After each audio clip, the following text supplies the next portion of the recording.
MI news TV, हर खबर सबसे पहले।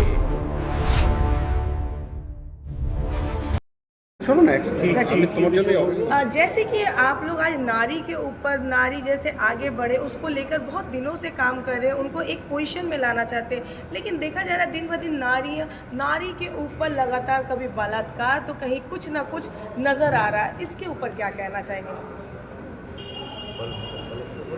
बलात्कार नारी के ऊपर जो बलात्कार हो रहा है ধর্ষণ अच्छा बांग्लाয় বলবো? না না বলাৎকার মানে কি অত্যাচার हाँ, नहीं, दर्शन रेप वगैरह।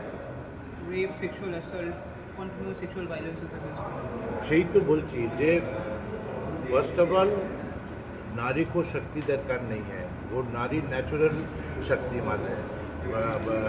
देवी दुर्गा, देवी काली, उनसे ही हम लोग जन्म लेते हैं। मगर इंसान का भीतर कोई भगवान होता है, कोई शैतान होता है। तो हम लोग को भीतर कोई शैतान होता है जो नारी का शक्ति को दमन करने का कोशिश करता है। तो हम लोग का वो अटेम्प्ट हुआ होती वो शक्ति को हम लोग नारी का ऊपर, नारी को टॉर्चर, नारी को ऑप्रेस करने के वो नहीं मिले, चांस नहीं मिले। तो रेप या वो होने का बाद एक्शन लेने का एक्शन तो हम लोग लेते ही हैं, बट मोर इम्पोर्टेंट जो आदमी का भीतर आपको पहले से ही प्रोपेंसिटी दिखाई देगा कि he is like a beast, जानवर का माफिक है, उनको थोड़ा अंदर रखो और दरकार होने में होम में कन्फाइन करके रखो। আর কি করে বুঝবে যে একটা মানুষের মধ্যে এই শয়তানি চিন্তা ভাবনা রয়েছে? থেকে বুঝতে পারবে সাইকিয়াট্রিস্ট, সাইকোলজিস্ট এর জন্য কি কোনো সেমিনার করা দরকার আছে যে এগুলো দরকার নেই, পাড়ায় পাড়ায় স্কুলে স্কুলে ওরকম আইডেন্টিফিকেশন দরকার। সবাইয়ের এই প্রপেন্সিটি থাকে না যে মানে মানে ফিজিক্যাল এত মানুষের মধ্যে আইডেন্টিফাই করবে কি করে? সেটা প্রফেশনালের দরকার। Thank you sir. এই প্রফেশনালের দরকার।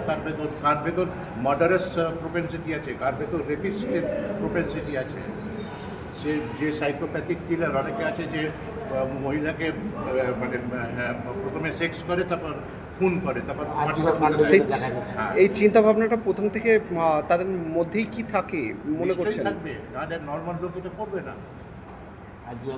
দেখা গেছে একটা প্রচণ্ড ফিজিক্যাল পাওয়ার লাগে একটা লোককে মার্ডার করতে, প্রচণ্ড ফিজিক্যাল পাওয়ার লাগে একটা মহিলাকে রেপ করতে। অত সহজেই পাওয়ারটা আসে না। নয় তার মস্তিষ্ক বিকৃত, আর নয় তার কোনো চরিত্রে মানে গঠনে প্রবলেম আছে। সেটাকে আইডেন্টিফাই করে prevention is more important than taking action after the incident. সে তো হয়েই গেল, সে তো মারাই গেল, রেপ অ্যান্ড মার্ডার হয়ে গেল। তারপর পরিণামটা কি? তারপর কান্নাকাটি করে লাভ তো কিছু নেই। You have to prevent those people. আগে থেকে প্রস্তুতি থ্যাংক ইউ। বিকজ নর্মাল মানুষ আর ভেরি রেসপেক্টফুল টুয়ার্ডস উইমেন। আমি তো দেখি না রাস্তাঘাটে কেউ ওই করে, ভেরি পিসফুল। দিদি কি বলছিলেন?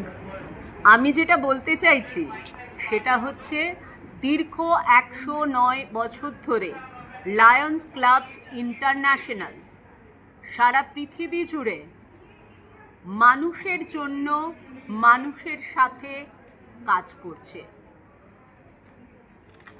হেলথ হাইজিন নিয়ে, বিশেষত ওমেন হেলথ হাইজিন নিয়ে আয়রন ক্যাপসুলস আমরা ডিস্ট্রিবিউট করি, আমরা স্যানিটারি ভেন্ডিং মেশিন বসাই, আমরা মায়েদের যে পুষ্টি তাই নিয়ে কাজ করি। খুব কম ক্ষেত্রে লিগাল অ্যাওয়ারনেস নিয়ে কাজ করা হয় এবং Lions Club of Kolkata city of joy since last 12 years legal awareness এবং legal help to the women এটা নিয়েই কাজ করে চলেছে। দিদি, নতুন সরকার আসার পরে নারীদের ক্ষেত্রে নতুন আইন বলবৎ করেছে, কি বলতে চান? কতটা কি করেছে এখনো তো একটা ইমপ্লিমেন্টেশন, একটা যেটা হচ্ছে থানায় গেলে আগে কেসটা নিত না। এরা তো জিজ্ঞেস করছে সবাই আমার পেশাগত জায়গার থেকে। আগে কেসটা দেওয়াটা খুব চাপ হতো, কমপ্লেন দিয়ে আমরা অনেক ক্ষেত্রেই দেখতাম আমাদের নির্যাতিত মহিলারা ঘুরে ঘুরে ফেরত চলে আসতো। বিভিন্ন ক্ষেত্রে নির্যাতিত, তার গার্হস্থ্য হিংসার কেউ শিকার, কেউ সামাজিক হিংসার শিকার, কারুর ওপরে ফিজিক্যাল অ্যাসাল্ট হচ্ছে, ধর্ষিতা হচ্ছেন। তোমার মামলা দেখা যাচ্ছে 108 বছর লায়ন্স ক্লাবে কমপ্লিট হয়ে গেছে, এবার এখনো তোমরা সবাই এখানে নারীকে নিয়ে এত সুন্দর সুন্দর প্রোগ্রাম করছো, কি বলতে চাও? প্রথমে এটা বলাটাও একটু ভুল হয়ে যাবে। আমি বা আমার মা মিলে অর্গানাইজ করেছে Lions Club of Kolkata city of joy, এবং তার সাথে তার যে পার্টনার্সরা আছে, অ্যাসোসিয়েট পার্টনার্স, সবাই মিলে একটা যৌথ প্রচেষ্টা এই প্রোগ্রামটা হচ্ছে। প্রথমত আমি যেটা বলছিলাম শুরুতে, যে প্রোগ্রামটার ইনিশিয়েটিভটা একটাই ছিল। যখন আমরা সেমিনার করবো ভাবছিলাম, তখন মনে হচ্ছিল যে নারী নিয়ে তো রেগুলার বেসিসে আলোচনা হয়, আজকে স্কুলেও হচ্ছে, কলেজেও হচ্ছে, ক্লাসরুমেও হচ্ছে, চায়ের দোকানেও হচ্ছে, খুব ফ্যামিলিয়ার টপিক, এটা নিয়ে কি আর স্পেশাল কিছু দরকার আছে? তখনই আমি নিউজ পেপারটা খুলেছিলাম, বারুইপুর ইনসিডেন্টটা ঘটলো, ইট শুক মি টু মাই কোর। তারপরে কন্টিনিউইং যে ভায়োলেন্সগুলো হচ্ছে, প্লাস এই যে ডিলিমিটেশন বিলটা যখন পার্লামেন্ট অ্যাটেম্প করেছিল পাস আউট করবার, উমেন্স রিজার্ভেশনটা কিন্তু সেকেন্ডারি মনে হয়েছিল, ওয়ারাস প্রাইমারি ছিল সিটসগুলো বাড়ানো, রিপ্রেজেন্টেশনগুলো বাড়ানো। তো নারী সুরক্ষাকে যখন সেকেন্ডারি ইস্যু হিসেবে বারবার করে দেখা হয়, তখনই এই কোয়েশ্চেনটা অ্যারাইজ করে। মানে আমি বলতে একটা পুরুষ মানুষ হিসেবে হয়তো লজ্জিত মনে হবে যে এই সেমিনারের টপিকটা, এটা 20 বছর আগেও রেলিভেন্ট ছিল, এখনো রেলিভেন্ট, আর হয়তো আরো 20 বছর পরে আবার রেলিভেন্ট থাকবে। সেই জায়গাটা থেকেই যে একটা একাডেমিক এন্ডিভার এবং একটা ইনিশিয়েটিভ নিয়েছি, যাতে সিভিল সোসাইটি, কারণ এইখানে এই সেমিনারে যারা প্রেজেন্ট করছে পেপার বা যারা পার্টিসিপেন্টস, মোস্টলি ল স্টুডেন্টস এবং বিভিন্ন ডিসিপ্লিন থেকে স্টুডেন্টরা এসছে, যদি ইউথ কিছু করতে পারে, তাদের বিভিন্ন, আজকে যদি পেপারগুলো যখন পড়বে তখন দেখতে পাবেন যে বিভিন্ন রকম নতুন নতুন ইনিশিয়েটিভস নিয়ে পেপার্স পড়েছে। আমাদের একটা পেপার্স পড়েছে অ্যালগোরিদমের ওপরে বেস করে যে জব থেকে এক্সক্লুড করা হয় মহিলাদেরকে, তার উপরে ডিফেক্টসের যে কন্টিনিউয়াস রাইজ হচ্ছে তার উপরে। এইগুলো নিয়ে যখন আলোচনা হবে, এই কমিউনিটির মধ্যে এখানে অ্যাটলিস্ট 300 জনের কাছাকাছি অডিয়েন্স প্রেজেন্ট রয়েছে, প্লাস 50-40 গেস্ট রয়েছে, সবার মধ্যে যদি একটা অ্যাওয়ারনেস স্প্রেড করে, তাতে যদি 2% 3% চেঞ্জও হয়, তবে সিচুয়েশন ইজ পারসিভ। তার থেকে বড় তার কিছু হতে পারে না। এটাই ছিল ইনিশিয়েটিভটা। আমি থ্যাঙ্কফুল আমি ক্লাবের প্রেসিডেন্ট হিসাবে এই জায়গাটা পেয়েছি। এই যে সকল মানসিক আচ্ছা, এই প্রোগ্রামের বিষয়ে একটু বলবো। আজকে অ্যাকচুয়ালি আমাদের Calcutta city of joy, Lions Club ক্যালকাটার একটা অংশ, আমাদের ওমেন্স রাইট সম্বন্ধে যে প্রচার সেমিনার শুধু নয়, লিগাল সেমিনার শুধু নয়, সেটা একটা প্রচারও অডিটোরিয়ামে।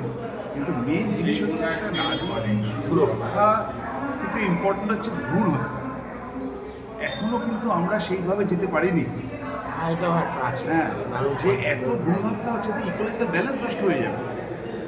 এটা আমাদের দেশে কিন্তু এত কিছু হওয়ার পরে 20th সেঞ্চুরি দাঁড়িয়েও আমরা কিন্তু সেটাকে পুরোটাই নিয়ে করতে পারিনি।